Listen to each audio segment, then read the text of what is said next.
सर्वात मोठी बातमी विधान परिषद निवडणुकीसाठी उमेदवारी अर्ज मागे घेण्याचा शेवटचा दिवस होता। शेवटच्या दिवशी राज्याच्या राजकारणात वेगवान घडामोडी घडल्याचं पाहायला मिळालं। महाविकास आघाडी आणि महायुतीमधील अनेक जणांनी उमेदवारी न मिळाल्यानं बंडखोरी केली होती। या बंडखोरीचा सर्वाधिक फटका हा महायुतीला बसेल असं चित्र होतं। परंतु उमेदवारी अर्ज मागे घेण्याच्या शेवटच्या दिवशी ही बंडखोरी रोखण्यात महायुतीला मोठ्या प्रमाणात यश आलं। मात्र अजूनही काही मतदारसंघात बंडखोरांनी आपले उमेदवारी अर्ज कायम ठेवले आहेत। त्यामुळे महायुतीची डोकेदुखी वाढण्याची शक्यता आहे। मात्र या उलट महाविकास आघाडीमध्ये परिस्थिती पाहायला मिळाली।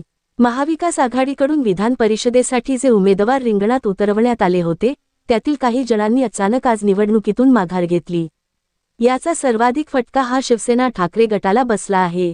रायगड, रत्नागिरी, सिंधुदुर्ग विधान परिषद मतदारसंघातून शिवसेना ठाकरे गटानं बाळ माने यांना उमेदवारी जाहीर केली होती, परंतु त्यांनी ऐनवेळी निवडणुकीतून माघार घेतल्यामुळे आता पक्षाकडून त्यांच्यावर मोठी कारवाई करण्यात आली आहे।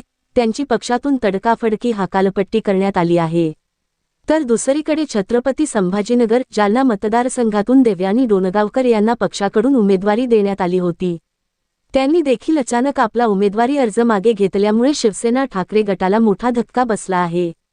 दरम्यान त्यानंतर शिवसेना ठाकरे गटाकडून देवयानी डोणगावकर आणि कृष्णा डोणगावकर यांची देखील पक्षातून हकालपट्टी करण्यात आली आहे।